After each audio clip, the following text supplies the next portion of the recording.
Segunda-feira, dia 26 de maio de 2025, nós estamos começando mais uma edição do Desperta para que você saia da sua cama muito bem informado para enfrentar a semana, que está começando hoje e vai ser uma semana muito quente, se Deus quiser, porque nós jornalistas precisamos desse calor para poder trabalhar bem para você, tá bom? Então, bom dia, vamos sair da cama, bom despertar, bom início de semana e vamos nessa, O dia hoje quente lá fora e aqui dentro também. Como você sabe, na sexta-feira passada houve uma turbulência nos mercados em função de uma medida do governo que, no afã de encontrar fontes de receita, aumentou o IOF. Aumentou primeiro para todo mundo, depois isentou os fundos de investimentos em aplicações no estrangeiro, o que fez com que houvesse uma saraivada de críticas e algumas delas absolutamente compreensíveis. A classe média, por exemplo, chiou bastante, porque está se tornando um mantra desse governo. Toda vez que algo não dá certo para o mercado financeiro, o peso acaba recaindo sobre o lombo da classe média, e foi isso que aconteceu mais uma vez. O recuo do governo irritou muito, tanto dentro quanto fora do governo, causou muita irritação. Por quê? Porque é o terceiro recuo seguido por causa de pressão do mercado financeiro, e fica aqui a pergunta, mas até que ponto vai a vontade desse governo, da área econômica, seja lá de quem for, de atender aos apelos do mercado financeiro. E o tal mercado inventou um jeito de se fazer ouvir, mais do que já se faz ouvir, no escurinho do lobby, nessas coisas todas, ou então na claridade das decisões do Conselho Monetário Nacional e do Copom, porque ali é escancarada a coisa. Mas essa história de um movimento que beira o lockout a toda vez que uma medida desagrada, já torrou a paciência da nação. Ninguém aguenta mais isso. E aí vem o governo, toda vez que há uma reação, fala, tá bom, então vou voltar atrás. E voltou de novo.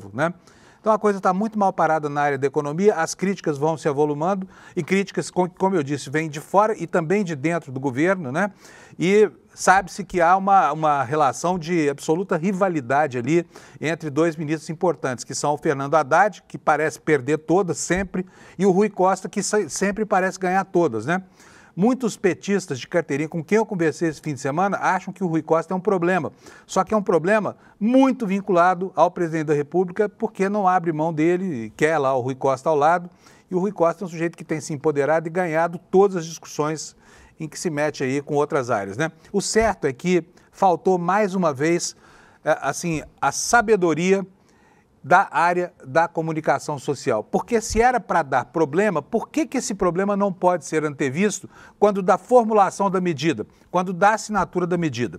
E o que fez o ministro Haddad? Colocou o problema no colo do presidente. Falou para o jornal o Globo que a decisão foi tomada na mesa do presidente da República quando foi questionado sobre a ausência de participação da Secretaria de Comunicação do Governo Federal, Então tá um jogo de empurra lá no Palácio do Planalto, A popularidade do presidente Lula mais uma vez arranhada, enquanto se prepara aí, a condição inicial, a manjedoura do pleito de 2026, e por conta desses desencontros aí, a gente vai tendo cada dia que passa mais dificuldade para, até mesmo para defender coisas plausíveis como quer fazer o governo, como é isso, essa história de tributar quem não paga imposto nunca. A questão é que não dá, mais uma vez, para defender alguém que coloca 3,5% de IOF para a classe média e deixa os bancos pagando 1,1%. Triplica a tarifa cobrada da classe média, enquanto desconta da Faria Lima aquilo tudo que qualquer cidadão normal está pagando aí para fazer um passeio para fora, levar os filhos na Disneylândia, comprar um produto qualquer importado aí pela internet, Tudo isso onera a classe média. Então, hoje esse assunto continua. Às 16h, os dois briguentos, o Fernando Haddad e o Rui Costa, vão estar reunidos com o presidente Lula, que mais uma vez vai tentar botar panos quentes, mas já criou-se uma marca para esse governo de ineficiência. Essa história de propor uma medida, assinar o decreto, publicar no Diário Oficial e no minuto seguinte voltar atrás, não dá. Você concorda comigo? Espero que sim. Tem muita gente que acha que qualquer crítica que a gente faça ao governo aqui é um pecado mortal, mas olha, tem coisas que têm que ser criticadas, até porque elas parem de acontecer, porque o prejuízo é inequívoco, ele vem de qualquer...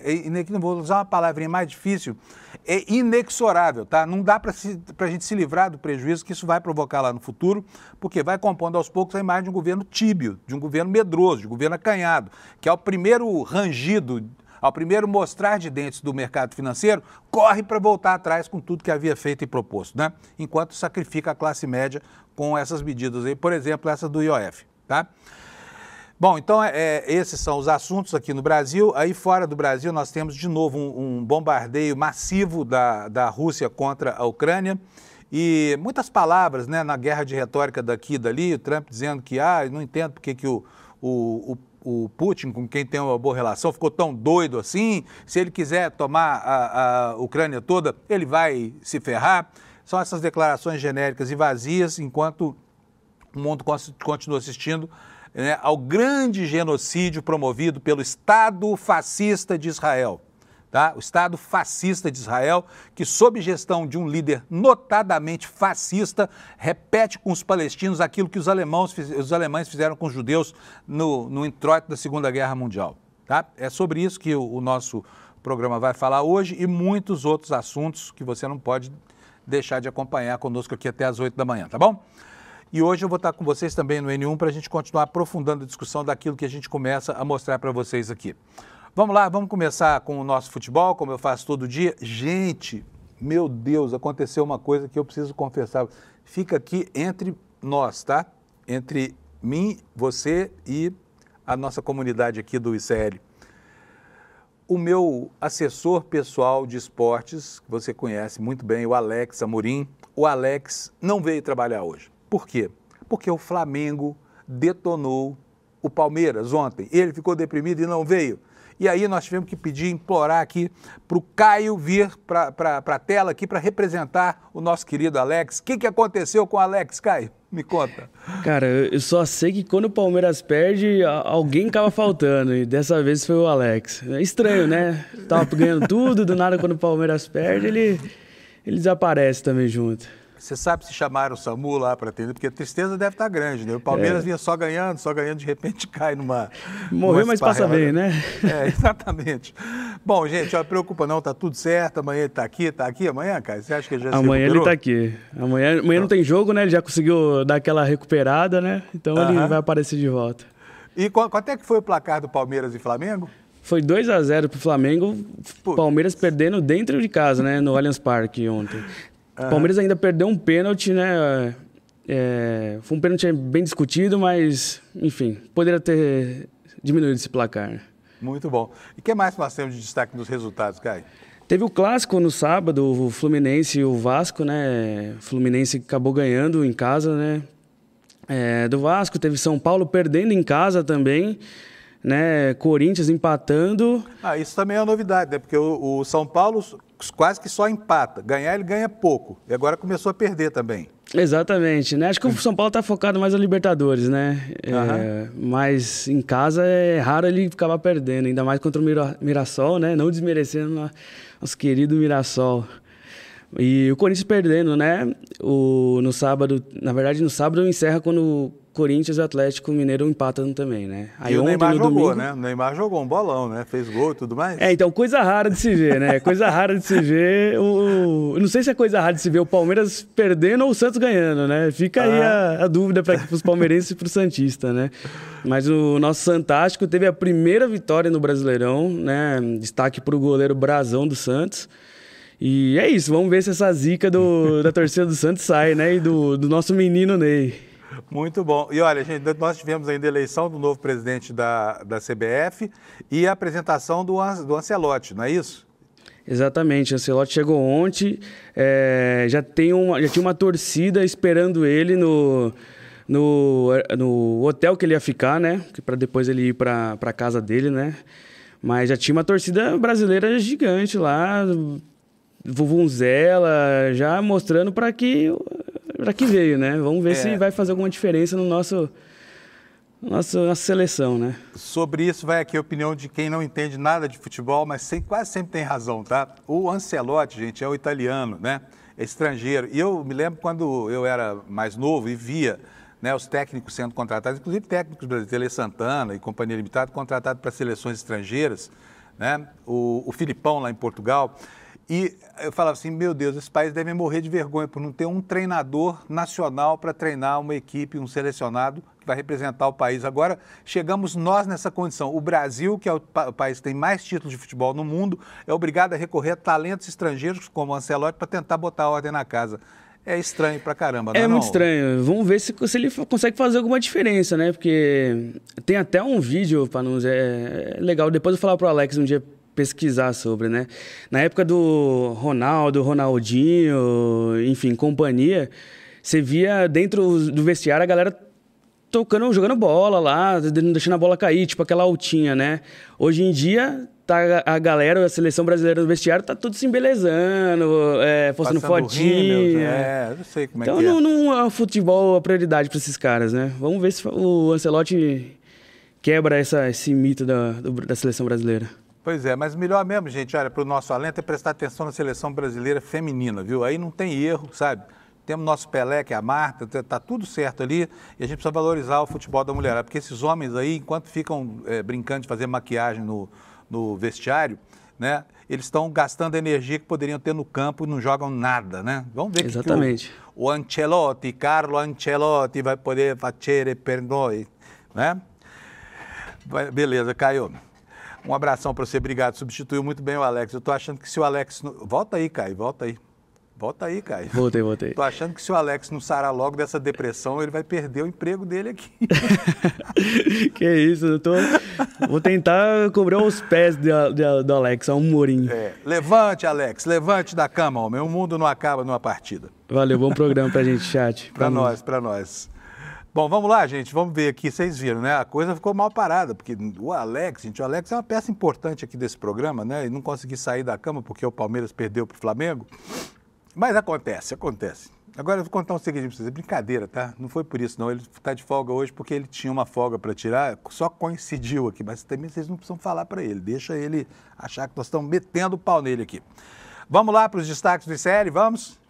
Olha, uma matéria que você vê aqui no ICL, importantíssima, que fala sobre o arbítrio do Ministério Público, que tem o poder de iniciar a ação penal ou não iniciar. E na ausência da denúncia, o Poder Judiciário não pode fazer nada. Isso aconteceu agora no Ministério Público Militar. Nós falamos semana retrasada sobre algo que está acontecendo no Tribunal do Júri, porque muitas vezes policiais acusados de homicídio não são denunciados pelo Ministério Público do Estado de São Paulo. E centenas de crimes praticados por policiais acabam caindo na impunidade porque, repito, se o promotor público não oferece a denúncia, o judiciário não tem o que fazer porque não pode agir de moto próprio, né? E agora está acontecendo lá no Ministério Público Militar. Vamos ver o que diz esse primeiro destaque aqui do site do ICL. Você pode se acostumar, eu falo sempre aqui de manhã, consultar o nosso site para ter uma visão panorâmica das notícias do dia, tá bom? E essa aqui é a nossa principal manchete nesse momento no site. O Ministério Público Militar ignorou a omissão do Exército e arquivou uma apuração sobre acampamento golpista. O que diz a reportagem? Reportagem do Kleber Lourenço. O Ministério Público Militar arquivou a apuração sobre a conduta do Comando Militar da Amazônia, o CMA, durante os atos golpistas de janeiro de 2023, desconsiderando os relatos de autoridades civis que apontam omissão e até colaboração de militares com os acampamentos montados em frente ao quartel. A conclusão do órgão é que não houve, ao menos em tese, qualquer indício de crime militar. A decisão contrasta com os documentos produzidos pela Polícia Militar do Amazonas, pela Secretaria de Segurança Pública do Estado e pela Casa Civil também do Estado do Amazonas. Um ofício da PM datado de 10 de janeiro de 2026 afirma, por exemplo, que a operação de desmobilização realizada no dia anterior, no dia 9 de janeiro, ocorreu sem qualquer apoio operacional do Exército Brasileiro. Mesmo com o acampamento instalado, havia já meses no entorno dessa unidade militar. Está aqui, olha, o facsímile de um documento produzido pela Procuradoria-Geral do Estado do Amazonas, né, que diz aqui, olha, cumprimento de decisão judicial que determinou a imediata dispersão de manifestantes, conforme documentos em anexo, informa-se que a Polícia Militar do Estado do Amazonas obteve conhecimento da decisão do ministro do Supremo Tribunal Federal, Alexandre de Moraes, bem como da decisão proferida. Nesse sentido, a Polícia Militar do Amazonas deu imediato cumprimento à ordem exarada, promovendo a desocupação e dissolução total do acampamento localizado nas imediações do CMA. No entanto, diz aqui na última linha, olha aqui, ó, faz-se necessário destacar que não houve qualquer auxílio das Forças Armadas à Polícia Militar do Amazonas, tá bom? E o Ministério Público né, cumprindo aí o papel de sabujo que muitos promotores têm se auto-atribuído, não denunciou ninguém. Sabe por quê? É muito mais fácil, né, para um promotor com simpatia por essa ala ideológica que promoveu essa baderna toda no Brasil, mandar isso aqui para o lixo, escutar meia dúzia de críticas e depois entubar isso aqui como se não tivesse acontecido nada, né? Prossegue aqui a nossa reportagem. A PM do Amazonas relatou que a ausência de apoio logístico e operacional comprometeu o planejamento e a execução da operação, exigindo a mobilização de todo o efetivo da corporação disponível na capital para cumprir a ordem do Supremo Tribunal Federal.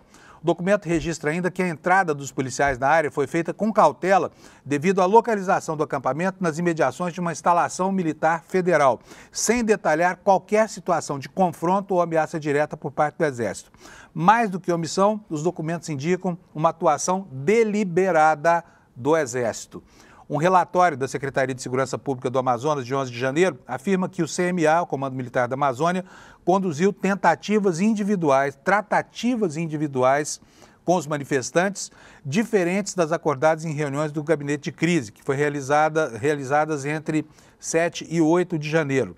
Segundo o documento, o Exército disponibilizou um espaço interno para armazenamento de materiais dos manifestantes e permitiu até que estes tivessem acesso ao interior da unidade para negociar.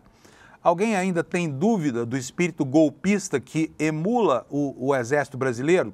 Alguém tem dúvida do espírito de corpo que emula o Ministério Público no seu apoio, no seu afã de apoiar o Exército Brasileiro naquilo que não poderia ter acontecido, ou seja, na manipulação dessa gente, né, que se posicionou ali nas imediações dos quartéis, não por acaso, tá? Não por acaso. E tudo isso vai ficar sem punição. Você pode continuar lendo a reportagem aqui no site do ICL, do iclnoticias.com.br. Eu vou voltar aqui para os outros destaques da nossa página, porque está muito bacana o noticiário hoje, né? Aqui no site do ICL você fica sabendo que um professor pediu demissão depois de uma aula sobre mitologia nas escolas cívico-militares, numa escola de São Paulo, sabe? Olha que absurdo, olha só que absurdo. Professor que passa a ser atacado por alunos, pais de alunos, e a vida dele vira um inferno e ele acaba tendo que se demitir de lá. Alvo de ataques, professor pede demissão após aula sobre mitologia em escola cívico-militar, diz aqui o destaque no nosso site. O docente é alvo de ataques de um vereador de extrema-direita e da gestão de Ilhabela, município aqui no litoral de São Paulo, né? Após uma aula sobre o conceito do tempo em diferentes culturas para uma turma do 6º ano, antiga 5ª série.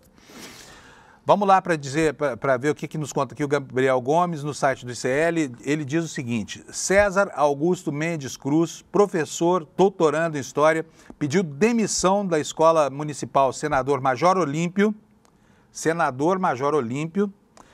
que adota o modelo cívico-militar na cidade de Ilhabela, no litoral de São Paulo, depois de sofrer ataques de um vereador de extrema-direita e da gestão do município por causa de uma aula sobre o conceito do tempo em diferentes culturas para uma turma do 6º ano.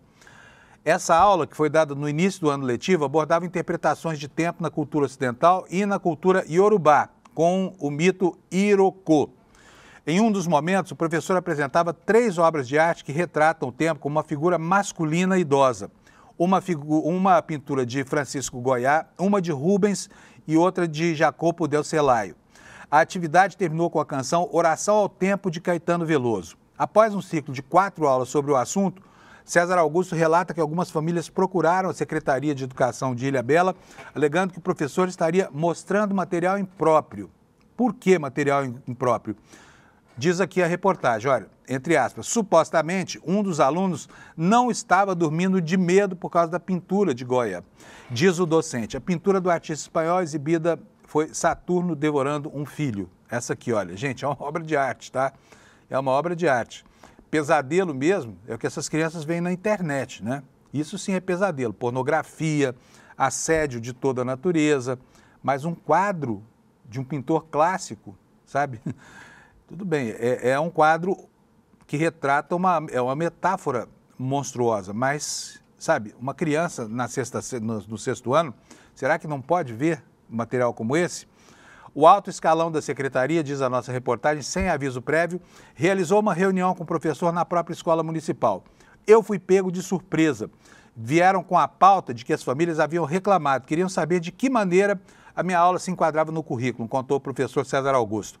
Eles já vieram com o currículo na mão, como sensores mesmo, querendo saber de que maneira a minha sala de aula se enquadrava dentro das habilidades previstas. Completa aí o professor. Então ele encaminhou um ofício à Secretaria de Educação da cidade solicitando a ata da reunião, só que não obteve resposta. E disse o seguinte: me senti extremamente vulnerável institucionalmente porque as regras da administração pública foram acolhidas nesse sentido. A regra diz que eu não posso ter contato direto com a chefia que não seja a minha chefia imediata. E aí eu fui levado para uma salinha que tinha o alto escalão da Secretaria de Educação, relata o professor que aparece aqui nessa foto. E o professor, então, foi alvo de ataques, diz a nossa reportagem. Na reunião, ele foi informado de que seu nome circulava em grupos de pastores e, desde então, o professor passou a ser alvo de diversos ataques. O principal deles partiu de um vereador de extrema-direita da Ilhabela, uma alma penada chamada Gabriel Rocha, de que partido? Do partido do Valdemar, do PL, né? Da tribuna da Câmara da cidade, o parlamentar centrou críticas no docente e atacou a obra de Goya. Essa aula foi dada para crianças de 10 anos. O que estão aprendendo é sobre um quadro libidinoso e perturbador. Esses caras do PL, eles têm algum problema com a sexualidade. Não é possível. Onde será que eles viram libido numa coisa? Eu não vi a aula, mas me parece que nem as obras de arte mostradas, nem o conteúdo pedagógico resvalam para o campo da sexualidade. Eu digo para vocês o seguinte: o que acontece é uma referência ao mito iorubá, né? Ao mito do candomblé. Alguém que os pastores fundamentalistas brasileiros querem colocar no reino dos demônios, né? Por quê? Para fazer com que as pessoas prestem atenção só à cantilena dinheirista que se prega nos cultos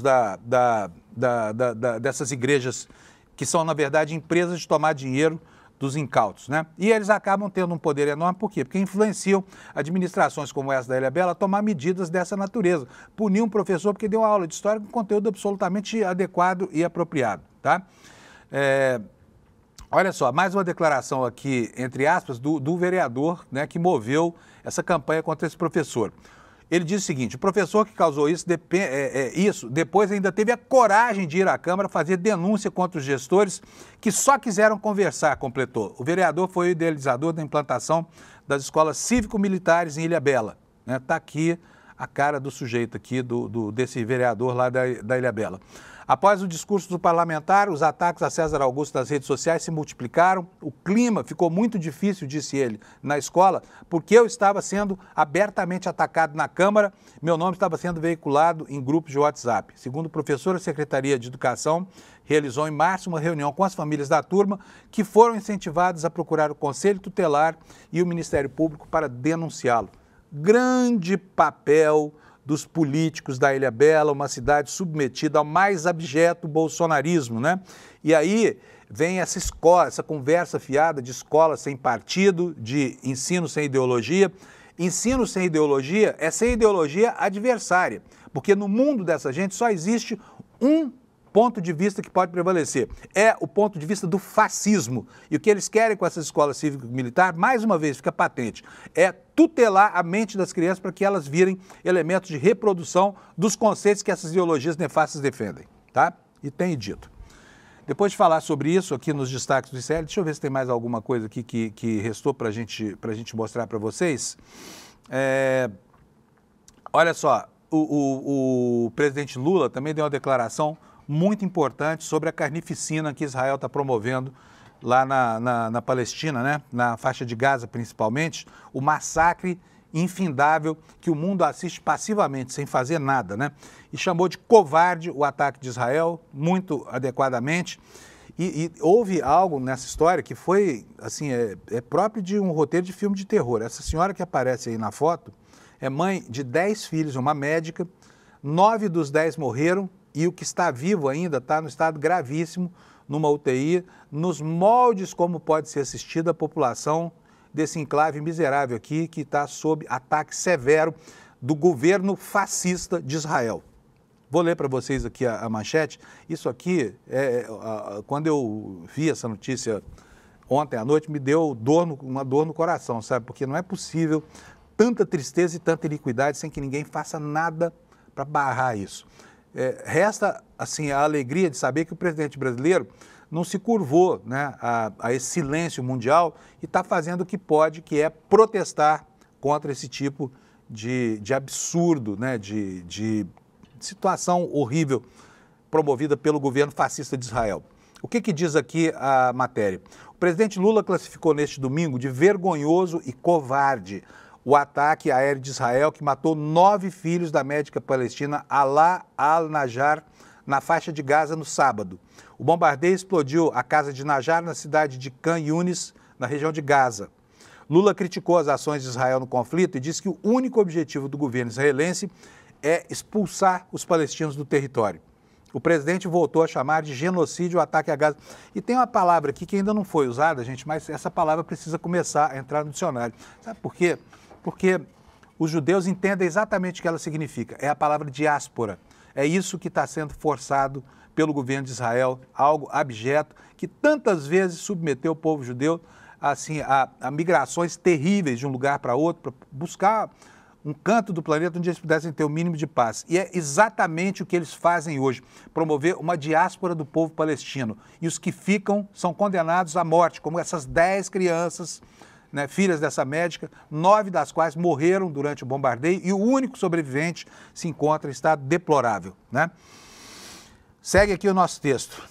A morte de 9 dos 10 filhos da médica palestina, como consequência do ataque aéreo no sábado, é mais um ato vergonhoso e covarde.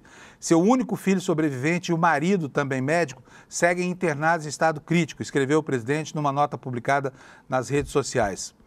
E agora vamos saber como é que foi esse ataque. Em pleno plantão no hospital Nasser Khan Yunis, na faixa sul de Gaza, a doutora Alaa al-Najjar recebeu a notícia de que a sua casa foi bombardeada pelo exército de Israel. Ela saiu imediatamente para se deparar com os corpos carbonizados dos filhos retirados dos escombros. Sob uma tenda de luto montada no dia seguinte, perto da casa destruída, a pediatra permanecia em choque. Ao seu redor, mulheres choravam enquanto o barulho das explosões ainda ressoava no território palestino devastado por essa guerra. Corri para casa e a encontrei totalmente destruída, reduzida a um monte de escombros sobre meus filhos e marido. Sobre seus filhos e marido, disse a AFP, a irmã dela, que se chama Sara al-Najjar. 9 crianças estavam carbonizadas e irreconhecíveis. O 10º filho e o pai estão em estado crítico. Não pude reconhecer as crianças entre os sudários, disse chorando. Seus rostos tinham desaparecido. Olha que quadro tétrico, né? A Defesa Civil da faixa de Gaza anunciou no sábado a morte dos 9 filhos do casal de médicos palestinos em um ataque israelense. O exército israelense alegou à agência France Press que um dos seus aviões bombardeou vários indivíduos suspeitos de operar a partir de uma estrutura vizinha à posição de seus soldados nessa área. Certamente, né? 10 crianças, indivíduos suspeitos. Que vergonha desses assassinos do Estado de Israel. Que vergonha. Gente desumana, que não tem noção do sofrimento, que esqueceu tudo o que deveria ter aprendido 80 anos atrás, lá na Alemanha nazista. A afirmação sobre os danos causados a civis não envolvidos está sendo avaliada, acrescentou aqui o representante do Hamas. Não há lugar seguro em Gaza, diz a nossa reportagem, né? De acordo com pessoas próximas à família, o bombardeio aéreo foi realizado sem advertência na tarde de sexta-feira contra a residência familiar onde estavam as 10 crianças e o pai, que se chama, né? Porque ainda permanece vivo, Hamdi al-Najjar, que também é médico. Ele, gravemente ferido, está hospitalizado com o filho Adan, de 10 anos, o único sobrevivente entre as crianças que se encontram com cuidados intensivos. O restante da reportagem você vê no nosso site, tá? Me dá até embrulho, me embrulha o estômago ler uma notícia tão tétrica, né, de ações tão covardes, como diz o presidente Lula, contra uma população civil desarmada que está em frangalhos, porque não tem comida, porque não tem remédio, porque não tem um hospital que não seja alvo desses facínoras do governo fascista de Israel. É terrível ver, e principalmente é terrível ver o mundo calado diante dessa história toda, o mundo imobilizado pelos terroristas que governam, os fascistas que governam esse enclave chamado Israel, que aos poucos vai se apropriando de parcelas do território da vizinhança, expulsando todo mundo, como se o planeta tivesse nascido para servi-los. Absurdo isso tudo. Bom, vamos passar aqui para o restante do noticiário internacional. Quero mostrar para vocês aqui a capa do jornal Washington Post lá nos Estados Unidos. O noticiário está bem diversificado.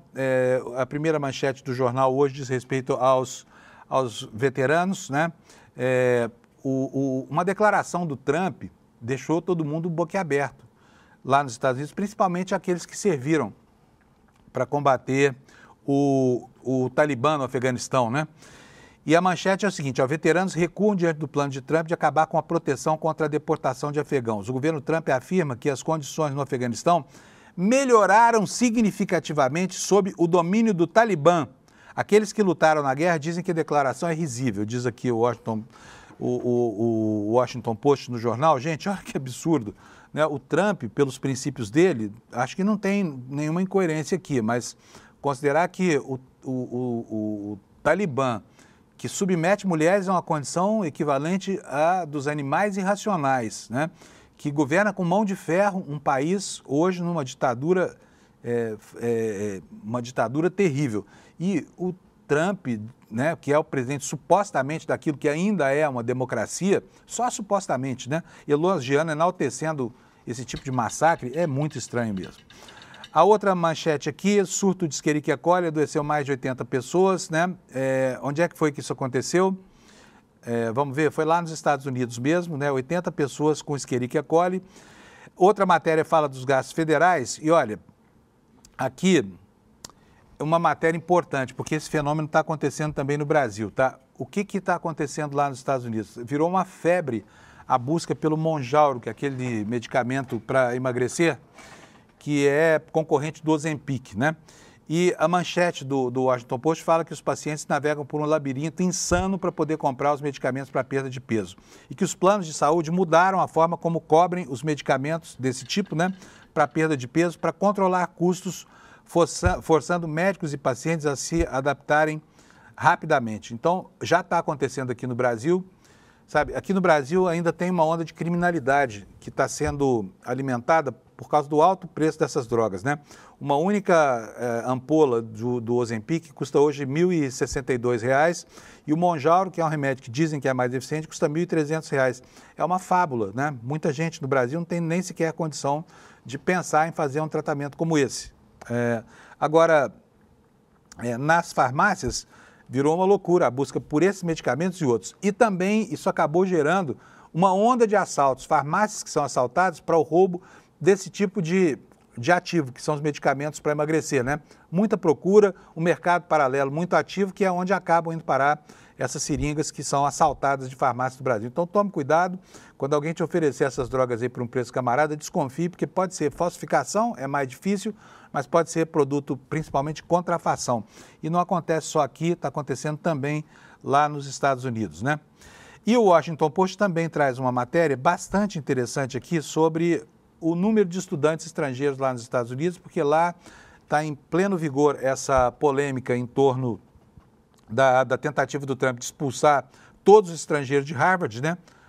Eles são quase 30% dos alunos lá, mas a briga não é só com Harvard, é também com Columbia, com outras universidades americanas que têm programas para acolher estrangeiros que o Trump deplora, odeia e quer ver longe de lá, né? E aqui traz um mapa interessante a matéria, porque sabe-se que os estudantes de outros países, entre esses estudantes, tem muitos estudantes brasileiros. Só que essa informação está aqui na capa do jornal. Deixa eu mostrar aqui para vocês no mapa que eles publicaram.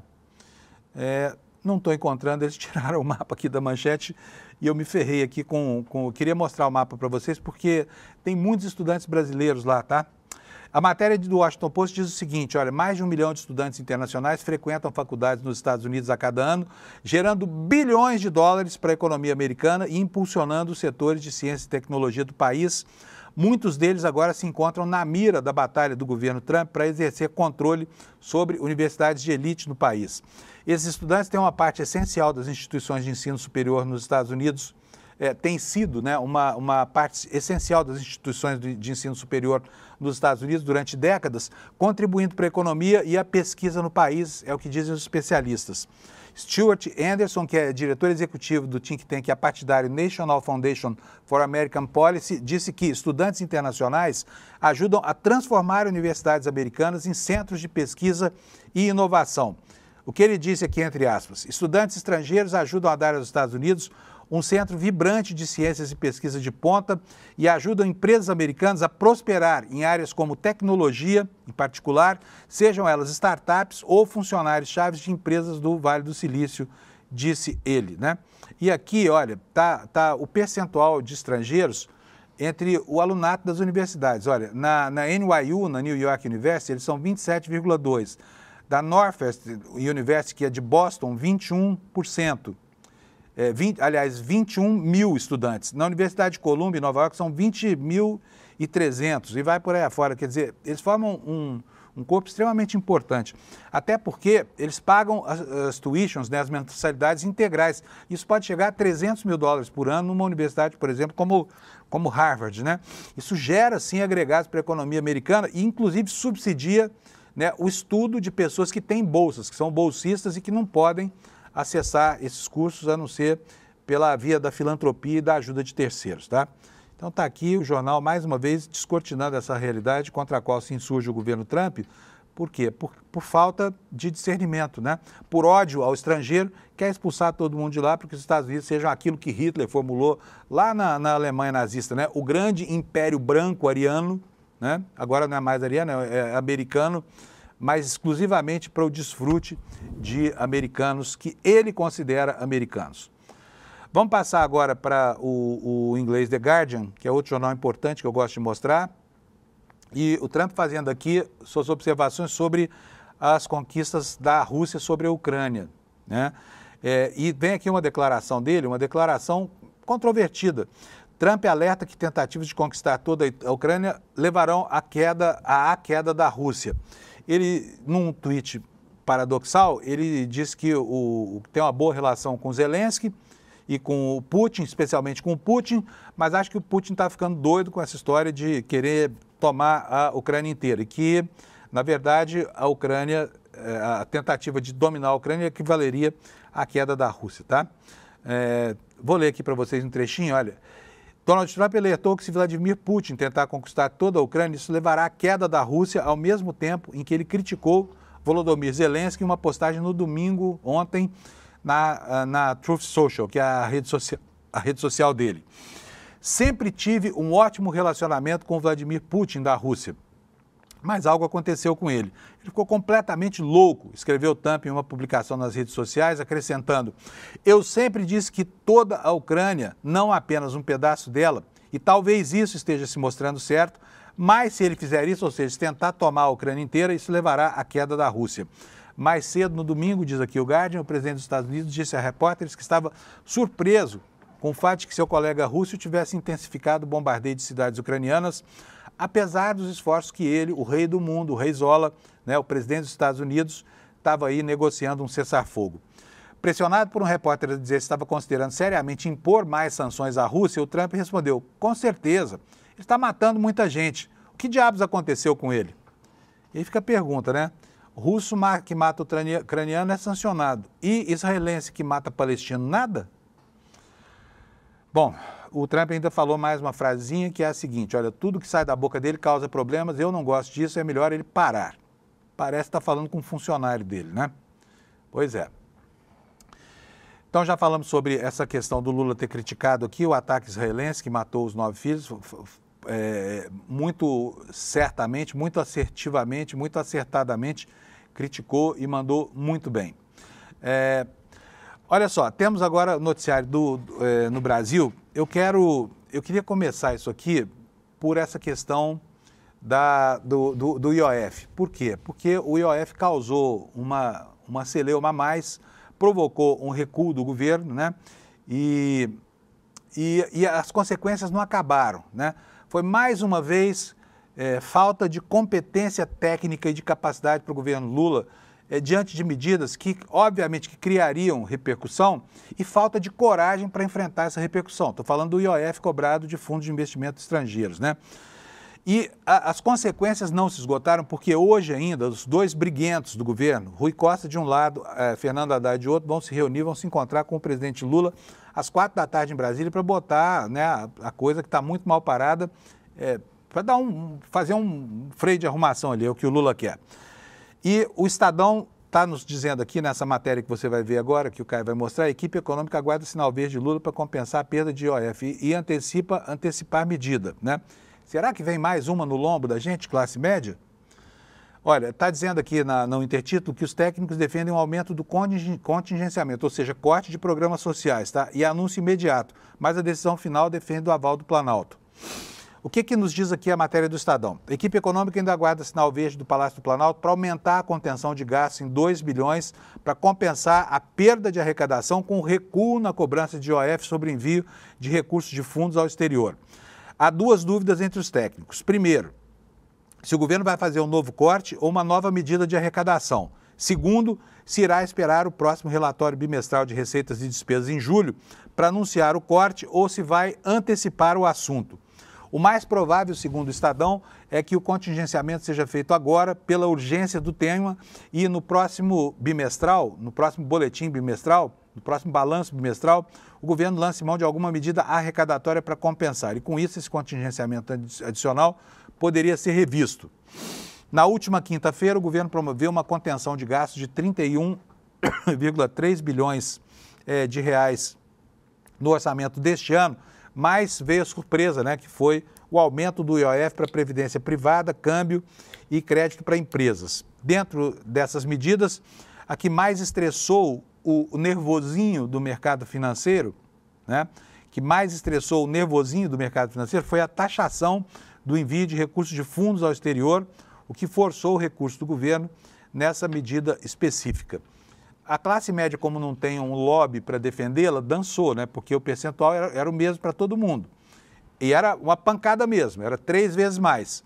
A classe média é incorpórea, não tem porta-vozes na Faria Lima, então ela se ferrou porque o governo manteve para qualquer ser humano mortal, o sujeito que já faz compra pela Shopee ou que vai para a Disneylândia ou que tem algum investimento lá fora, 3,5% de IOF, tá? Mas os bancos não podem pagar, né? Porque eles não podem nunca. O desejo dos técnicos da Fazenda e do Planejamento é que haja uma nova contenção de gastos, mais 2 bilhões de reais, que somariam 31,3 bilhões, 20 bilhões em contingenciamento e 10,6 em bloqueios, e que isso seja divulgado imediatamente e não no próximo bimestre. Isso ajudaria, na visão da equipe econômica, a dar uma sinalização de compromisso com o reequilíbrio fiscal e a superar os ruídos provocados pela medida, que foi vista como uma forma de controle de capitais. A decisão final ainda depende do sinal verde do presidente Luiz Inácio Lula da Silva, que sempre tem a palavra final sobre assuntos relacionados a cortes e bloqueios do orçamento. Lula e a Casa Civil também devem ser consultados sobre que ministérios devem sofrer os maiores cortes. Na última sexta-feira, em entrevista em São Paulo, o ministro Fernando Haddad afirmou que o governo poderia aumentar o congelamento de gastos, mas não deu ainda a decisão como certa. O que ele disse? Podemos ter que ampliar o contingenciamento ou alguma coisa desse tipo. Podemos ter que fazer ao longo da semana algum ajuste nessa faixa, afirmou Haddad. Então está aqui, né? Hoje às 16 horas vai ter lá uma reunião. Esse último recuo, o terceiro consecutivo, né? Foi PIX, depois qual foi o segundo, já me esqueci, agora o terceiro foi a questão do IOF.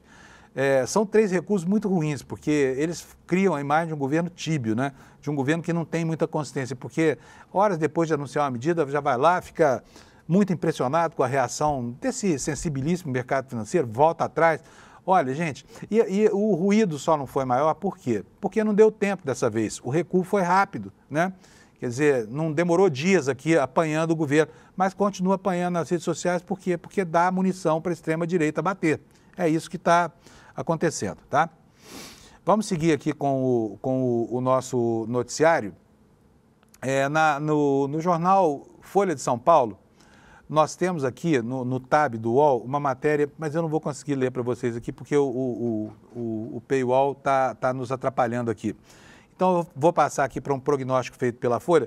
Nós temos de tempos em tempos aqui motivos para objetar o crescimento econômico. Vocês sabem, toda vez que a economia começa a ir bem, surgem aqui algumas situações até risíveis, né? Por exemplo, quando o ex-presidente do Banco Central reclamou que o Brasil estava sujeito a um processo inflacionário porque não tinha mão de obra, tinha um apagão de mão de obra, isso é muito ruim, então a economia não podia continuar crescendo, porque nós não temos trabalhadores suficientes para poder tocar o barco com o crescimento da economia, né? Agora, sabe o que é que está ameaçando?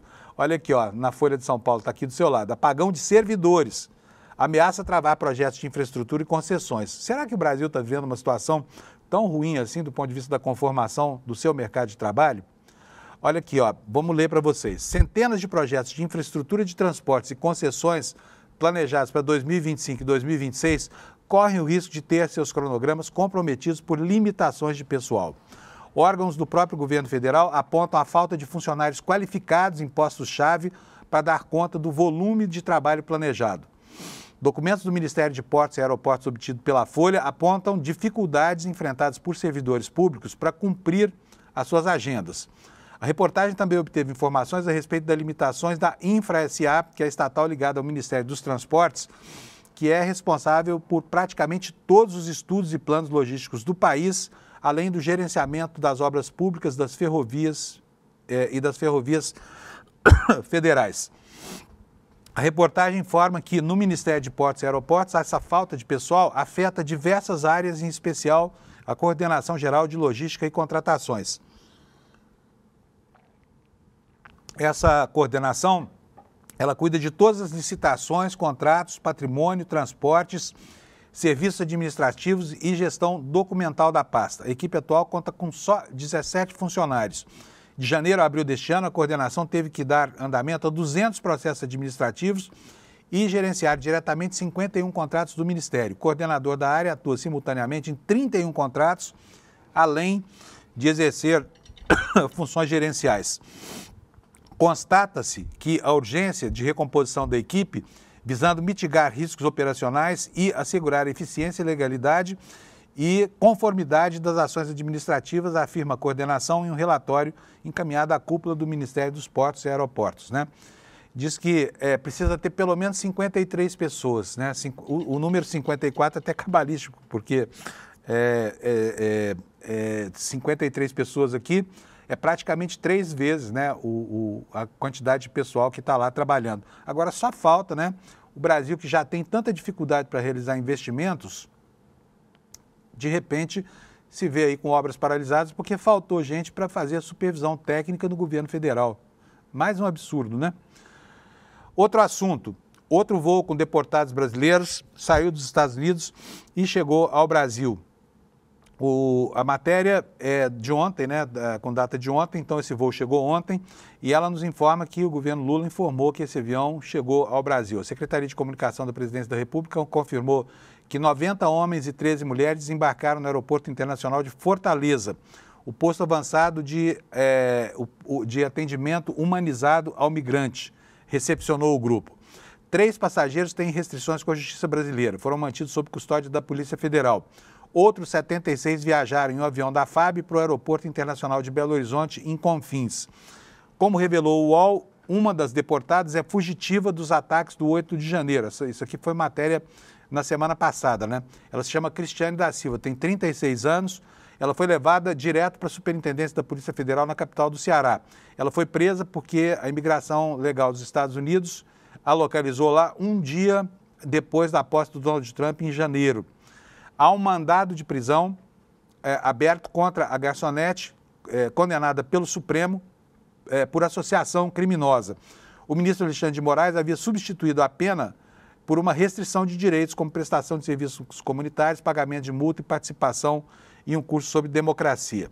Até agora, o Brasil já recebeu 783 repatriados entre fevereiro e maio deste ano, segundo a Presidência da República. E desse total, 616 são homens, 155 são mulheres, 12 não tiveram o gênero informado.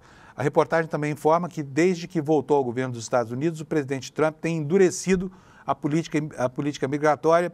Ele venceu as eleições do ano passado com fortes discursos contra a imigração, prometendo deportação em massa de milhões que entraram ilegalmente, entre eles os brasileiros, né? Então está aqui a informação no site do UOL. Gente, olha, esta semana nós vamos ter aqui no ICL um evento do qual você precisa participar, tá? Vai ser no dia 29, eu vou pedir para o Caio botar aqui no telão para mim o nosso evento de hoje. Caio, por favor, é o nosso marketing aqui de hoje. Império Malafaia. A gente vem falando isso aqui já há alguns dias, é um documentário muito denso, produzido pela Juliana Dalpiva e pelo Igor Melo, contando quem é esse sujeito, Silas Malafaia, que se apresenta hoje como porta-voz da direita brasileira, da extremíssima direita, usa o dinheiro dos fiéis para manter a si mesmo e as causas políticas que ele representa, tá bom? Enquanto ele vai se tornando um milionário às custas dos fiéis da sua igreja. Você vai saber hoje, aliás, no dia 29, né, nesse documentário, de onde é que vem o dinheiro todo que abastece as contas desse sujeito, tá bom? Então não perca, é dia 29 de maio, na quinta-feira desta semana, às 8 horas da noite. E para que você possa assistir, você tem que pegar o seu convite, o seu ingresso. E você faz isso aqui, ó, despertacl.com.br. Tá? Pode entrar aí agora, é um segundinho, só você deixa lá o seu e-mail e a gente manda o convite para você participar desse evento com a gente, tá bom? Beleza? despertacl.com.br. Vou dar aqui uma notícia boa, uma notícia alvissareira. Não é uma notícia de hoje, mas é uma notícia importante. E, olha, o Brasil está fazendo bonito, né, gente, com o cinema brasileiro. Nós tivemos mais um filme ovacionado lá em Cannes dessa vez. E nós ainda temos aqui os ecos de Ainda Estou Aqui, que continua brilhando lá fora. Veja só essa manchete também do UOL. Ainda Estou Aqui entra na lista dos melhores filmes do New York Times. Legal isso, né? Essa lista é super importante porque ela leva a gente para os cinemas lá nos Estados Unidos e no mundo inteiro, né? E a informação diz o seguinte: o jornal americano The New York Times nomeou Ainda Estou Aqui como um dos melhores filmes que as pessoas podem ter deixado passar no ano passado e no começo deste ano. O longa estrelado por Fernanda Torres é uma das recomendações do jornal para quem quer assistir a bons filmes no feriado americano Memorial Day, que é celebrado nesta segunda-feira, hoje. Junto à obra brasileira estão os filmes Sinners, Black Bag, Friendship e The Last Showgirl, Presence e mais alguns, né, sendo um dos únicos títulos estrangeiros nessa seleção do New York Times que o pessoal vai assistir lá nos Estados Unidos durante esse feriado que se comemora no dia de hoje. Na lista, a atuação de Torres foi fortemente elogiada, a Fernanda Torres. A crítica Alison Wilkinson apontou que a atuação da brasileira impressiona, afirmando que Fernanda Torres reveste a sua performance com todas essas emoções e seu olhar penetrante é magnético. Legal, né? Ótimo elogio a Fernanda Torres aí nesse filme que brilhou, que continua brilhando nos cinemas do mundo inteiro, né? E que se você não assistiu, não deve perder. Uma curiosidade agora, você já ouviu falar nessa palavra que está aí na sua tela? Bota aí pra gente, Caio, por favor. Narcocídio. Sabe o que é isso? A explicação está na própria manchete, né? É um novo tipo de crime que está sendo discutido pelo Congresso Nacional. A matéria nos conta que a CCJ do Senado aprovou o projeto com o crime chamado narcocídio. Juristas ouvidos pelo UOL alertam que a proposta pode violar princípios constitucionais. E o que é o tal do narcocídio? O texto prevê penas de até 30 anos para homicídios ou lesões corporais cometidos durante disputas por território ou cobranças de dívidas do tráfico de drogas. Proposta de autoria do senador Jaime Campos, do União do Mato Grosso, teve relatoria de Sérgio Moro, você já conhece esse, né? União do Paraná, que inclui emendas para endurecer as punições. A matéria segue agora para análise da Câmara dos Deputados, salvo se houver um recurso para votação em plenário. Batizado de narcocídio, esse novo tipo penal abrange crimes cometidos para garantir o êxito, o lucro ou a continuidade da atividade do tráfico. Também foi incluída a figura da coação criminosa no tráfico, com penas que variam de 4 a 30 anos de prisão, dependendo do resultado da violência. O projeto ainda propõe classificar essas condutas como crimes hediondos. Hoje, homicídios acontecidos no contexto do tráfico podem ser enquadrados como homicídio qualificado por motivo torpe, com penas que vão de 12 a 30 anos. Lesões corporais, por sua vez, são punidas conforme a gravidade. Casos de coação são analisados à luz de dispositivos como constrangimento ilegal, ameaça ou coação. Só que com o novo tipo penal do narcocídio, essas condutas passariam a ser tratadas como narcocídio, com pena mínima de 20 anos, mesmo nos casos em que antes não se aplicava uma punição tão severa. Os juristas que o UOL ouviu atentam para o fato de que essa proposta é desnecessária, fere princípios constitucionais e pode agravar a crise carcerária sem efeitos concretos no combate à violência. Gente, o país é o segundo país que mais encarcera gente no mundo, perde só para os Estados Unidos, se é que ainda perde, que ainda não ultrapassou os Estados Unidos, né? E se contenção de supostos prisioneiros, se o encarceramento em massa produzisse algum resultado, nós seríamos o país mais seguro do mundo. A mesma coisa com a violência policial. Se a violência policial ocorre tão desbragadamente no Brasil, mais violência só vai tornar o país pior do que já é. Não te parece óbvio isso? Não é um raciocínio lógico? Porque sendo um dos países mais violentos do mundo, tendo a polícia mais violenta do mundo e sendo o segundo maior encarcerador do planeta, o Brasil continua produzindo índices de violência inacreditáveis, né? O cidadão europeu que vem aqui fica absurdado com os números do Brasil, sabe? Existe uma guerra que mata mais do que praticamente todas as guerras do mundo. Eu depois vou fazer o comparativo aqui, mas eu acho que o Brasil está matando mais do que o Estado de Israel mata na faixa de Gaza. Muito mais, hein? Numa situação de guerra declarada. Uma notícia boa aqui também para o pessoal do INSS, que foi tungado aí durante tantos anos, né? A partir de 2017, governo Bolsonaro, que continuou sendo roubado durante o governo Lula e só parou agora, né?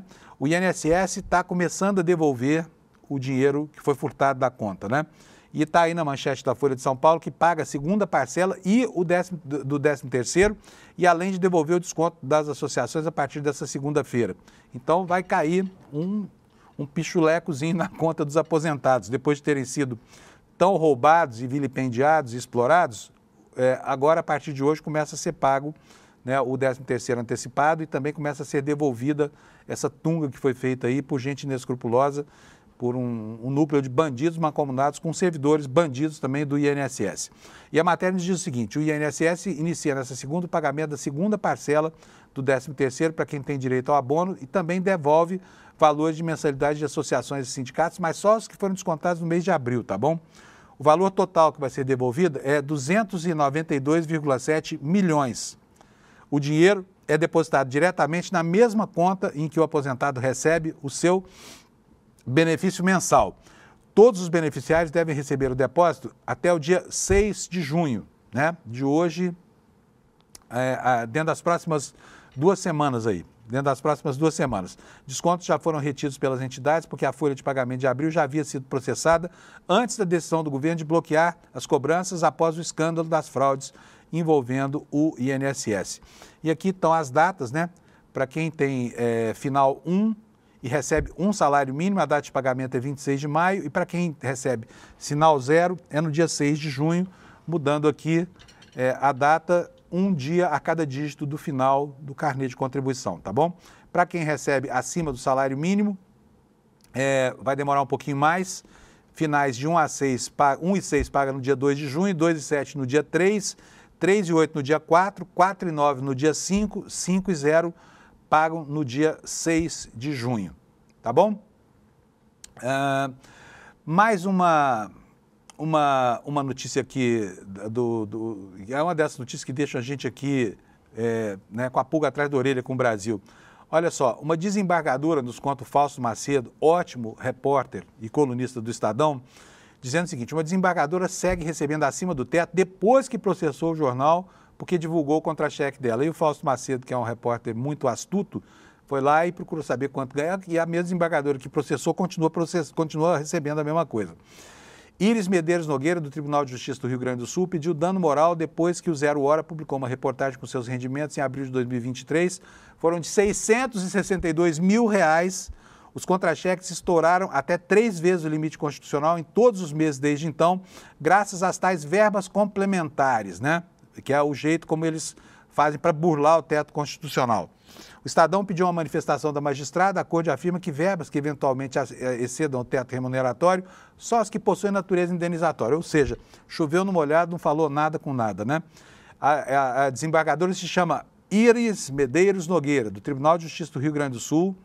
Ela vem recebendo essas remunerações. O Estadão pediu a manifestação, essa manifestação não houve, a Corte informou só que são verbas indenizatórias e, por fim, o maior oleria da desembargadora no período foi de abril de 2023, quando ela recebeu esses 662 mil. Em seguida vieram novembro de 2024 com 277 mil e fevereiro de 2025 com 230 mil. Me pergunto aqui o que esses desembargadores e juízes fazem para receber uma dinheirama dessa, né? Por que trabalham tanto assim? E olha, tem 2 férias por ano, né? Tem, enfim, ainda tem o recesso, enfim, é uma mordomia incrível. Depois você reclama, estamos trabalhando demais, o judiciário trabalha demais. De fato, alguns juízes trabalham demais, outros só ganham demais, não é verdade? Gente, assim nós terminamos aqui essa segunda-feira.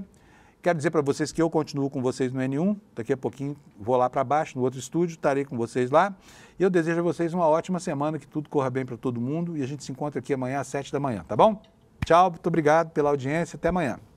A verdade, polêmica e bombástica sobre Silas Malafaia. Dia 29 de maio, o ICL traz para vocês o documentário mais bombástico que já produziu. Uma denúncia histórica. O Império Malafaia. A verdade sobre o patrimônio de um dos pastores mais poderosos do Brasil. A gente se vê lá.